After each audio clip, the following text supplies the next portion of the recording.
John here. So we are in a very interesting place in the real estate market. And I think that right now is the best time for any new, seasoned, all real estate investors to take a step back and pay attention to how important it is to choose the market in which you invest. New York and Los Angeles, as well as a couple other metropolitan cities right now offer a lot of risk. And in this live stream, I'm going to walk you through what's going on right now in New York, because it is absolutely insane. They still have an eviction moratorium in place, which is almost about to hit 2 years. So rent was optional for about 2 years in New York City. And if you think about how expensive New York City is, how high the taxes are, the amount of cost to really run any type of business or multifamily property is through the roof. And these landlords have been bleeding for a very long time. But the new mayor came out today and made a very interesting statement that goes to show what he thinks of, the everyday middle class people and what they're essentially going to do to the landlord. So pay attention to this. This is a great lesson for everybody.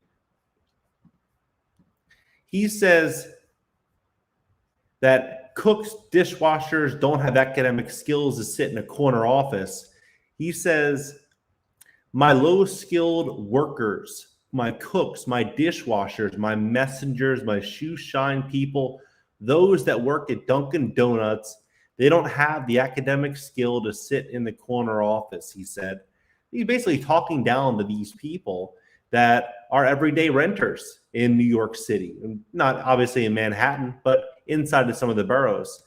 And people came out and attacked him. He said, restaurant owner here, first, I'd challenge any human to handle a board full of orders as long as the eye can see and get orders out on time and correct, then tell me that it is low skill. I worked at a restaurant called Nifty 50s in New Jersey. I was a pizza delivery boy. I did all that stuff when I was younger. I think a lot of people have, a lot of entrepreneurs have, and there's nothing wrong with some hard American work. And now these politicians, what Eric Adams is saying, it just goes to show what he really thinks of the people in New York City. But look at what they're doing right now, or what they're trying to pass right now inside of, I'm going to say what's up in the chat, inside of this city. It's really unbelievable.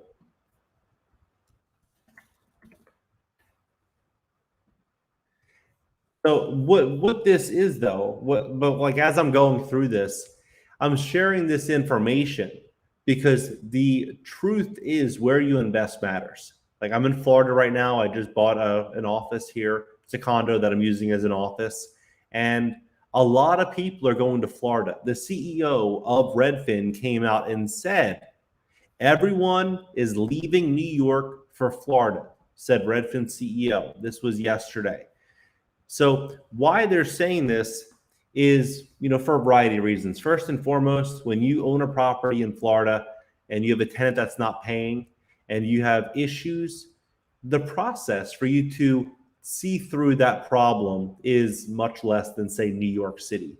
The cost to buy units in New York is very high. The price to buy units in Florida is also relatively high, but the risk in New York way offsets the benefit of buying the property in many cases right now for most landlords. That's why a lot of money is flowing into Florida. That, and there's no income tax in Florida. So what I believe we're going to see over the next 6 months and 9 months, maybe a year, is we're going to see more money flowing into places like Florida and Texas, because it's going to get harder and harder for business owners, for real estate investors, for landlords, for people that want to really focus on capitalism to be able to do it successfully on a smaller scale, which is where most people are operating, inside of a smaller scale.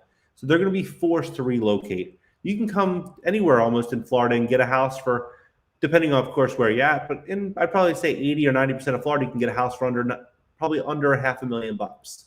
So there's a lot of affordable properties to acquire inside of Florida. Whereas in New York, it's a little bit different. And that's why I think Florida is going to have a really good story to tell over the next 6 months. With evictions clock ticking, tenant advocates throw Hail Mary. In just 10 days, New York's nearly 2-year ban on evictions will likely be history for landlords. For landlords, January 15th cannot come soon enough. When the latest extension of the moratorium lapses, owners will finally have a legal route to reclaim their property and an estimated $2 billion in back rent from non-paying tenants. Now, what they're not sharing here is that this $2 billion in back rent, that is not going to come easy. They're never going to, most of these landlords will never see that money ever again. And they're not going to be able to simply just reclaim possession of their property. They're going to likely have to go through the legal system. And you could imagine how many landlords are also in line to see a judge and to remedy that situation. They could have another 6 months, 12 months, 18 months of carrying a loss inside of that unit or those units, depending on how many units this landlord has. And ultimately, then what's going to happen is that that's when the predators are going to come out and try to acquire as many of these assets as possible, as a lot of these mom and pop landlords are going to start bleeding out. Again, this is why I think it's so important for people that are starting to invest in real estate to pay close attention to the politics inside of the markets that you're investing in. And why I say politics is because the politics, they were never really a situation before, but now it's getting harder in certain markets to run a business, to operate a property, or really to run any enterprise. In Los Angeles, it's more challenging to run a brick and mortar store or a real estate business. Same with New York City. And then you have places like Florida and Texas and Nevada and other places where they offer no income tax and great incentives for people to come and invest. That's why I think we're going to start to see a lot more money flooding into these markets. But that mid-January day also looms as the boogeyman for landlords. Tenant advocates, while resigned to the moratorium sunset, see it as an opportunity to push through a permanent eviction. Look at this, permanent eviction protection that would also limit rent increases statewide. On Friday, the state Senate will hold a virtual hearing on the so-called good cause eviction legislation introduced in 2019 by Julia Salazar, who said in a statement she is optimistic that the bill will move forward. So you think about this also from a, playing devil's advocate here. You think about this from a landlord's perspective. They purchase a property based on a current set of terms. And now these terms are changing inside of the world. So they're buying these properties, and over time, they're assuming more risk for the ownership of these assets. This is something to pay close attention to, because this only generally heads in one direction and continues moving more and more and more in that direction. I will never like to count my chickens before they hatch, but we feel pretty good about the progress we're making with the legislation on this bill, says Sia Weaver, campaign coordinator of the tenant group Housing Justice for All, which launched a push for good cause in November. No assembly hearing has been scheduled. Unlikely as it may seem for lawmakers to pass such a sweeping bill only 2 weeks into the legislative session, the staggering rise of cases, initial impetus for the eviction ban, combined with fears of mass eviction, could be compelling argument. Anything can happen. In Albany, Weaver said, "We want good cause to be in place by the time the moratorium expires. That is a priority." State legislators and real estate groups say another extension is likely off the table. As one political insider explained, that would take a lot of political capital, and lawmakers have other goals. Still, 12 landlord groups wrote to Governor Kathy Hochul and the legislator Monday night to lay out the eviction ban is no longer needed. The letter's writers, including the Real Estate Board of New York and Rent Stabilization Association, argued that the protections such as the year of no eviction that rent relief applicants receive are sufficient. So if you don't know what this is right here, rent stabilization, where it says right here, rent stabilization. If you don't know what this is, places like New York and Los Angeles have something called RSO, Rent Stabilization Ordinance. And what this is it is a guideline. It's a framework in which landlords must conduct their business inside of. So imagine if you bought something, and then later down the road, someone came in and then said, okay, what you just purchased, you still own it, but I'm going to tell you how you can use it, where you can use it, what's its use, and basically lay out a whole set of guidelines. Only in Florida or only in New York and California right now, they have true strong rent control measures. There's other locations that have rent control, but the strongest measures against landlords are in those two states.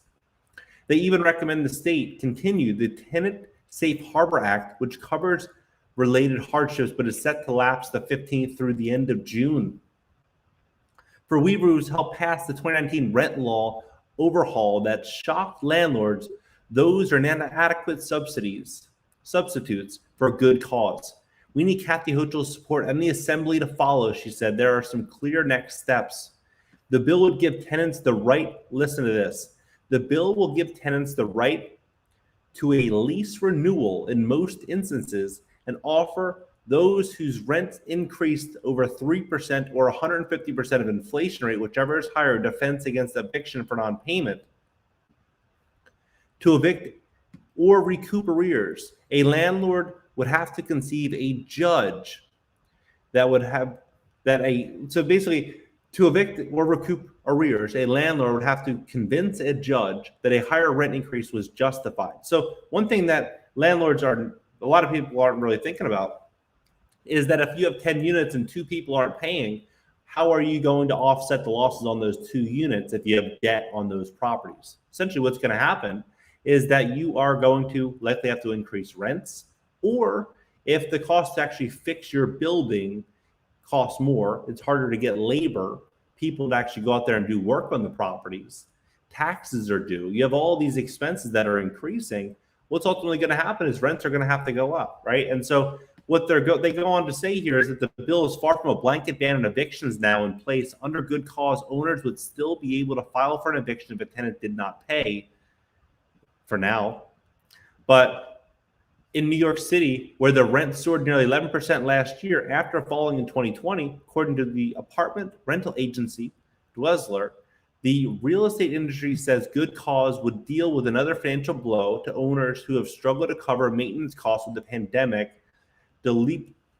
depleted rent rolls. So in Tampa, for example, rents increased a whopping 28% in the last 12 months, which, for landlords is great. For tenants, obviously not so great. 11%, that's probably about average over the course of the country. Between rising taxes, water and sewage bills, don't forget also that they want to electrify a lot of properties. They want to bring in a lot of sweeping changes that landlords are going to be responsible financially for bringing them up to code over the next 18 months.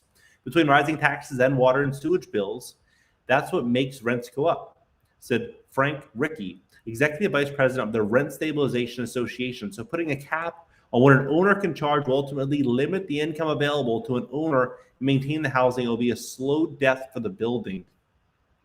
Weaver said the bill would be an exit ramp for the moratorium and supplement a Tenant Safe Harbor Act, which lets tenants challenge an eviction over rent missed between March 2020 and January 15, 2022.